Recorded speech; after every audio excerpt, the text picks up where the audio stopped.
Key Concepts and Providers in Sports Development, Part 2. Some of the risks and barriers young people face at a foundation level. Being a young person, you would not have too much of a say in your early career. However, there may be many barriers in your early career, such as the child's personal interests, the location of the parents, and the parents' income.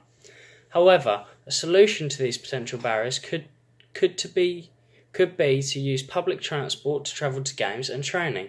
The railway network have decreased the price of train tickets, as have bus services, to make travelling easier for youngsters.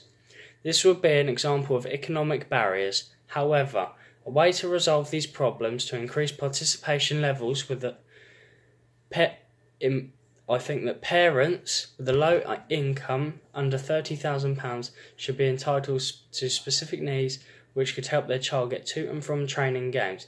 This would make attendance and participation a lot higher and a lot easier. Some more risks and barriers for disabled people at an elite level.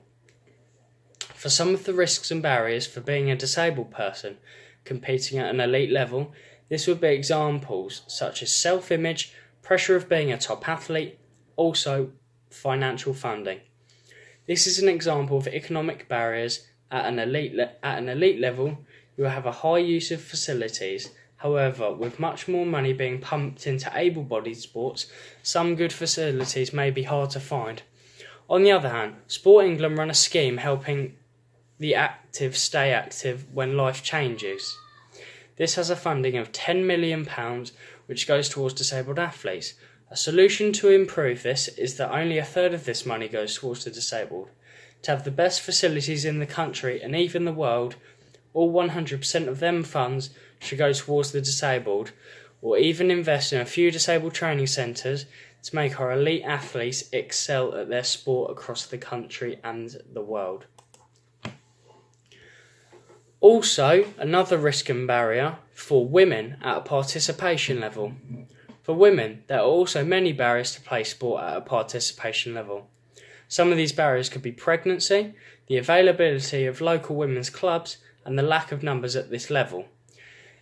This could be an example of a social barrier, as you may feel nervous to participate, as may other women, which is why there aren't many players or teams on a local participation level. Sport England run a phenomenal scheme which is called This Girl Can. The scheme is there to improve participation numbers, and research shows that over 13 million women have viewed their online blog. A follow-up to improve this is that social media is a big thing nowadays. Another way to increase awareness is to vary the amount of social media platforms in which they can post this blog on.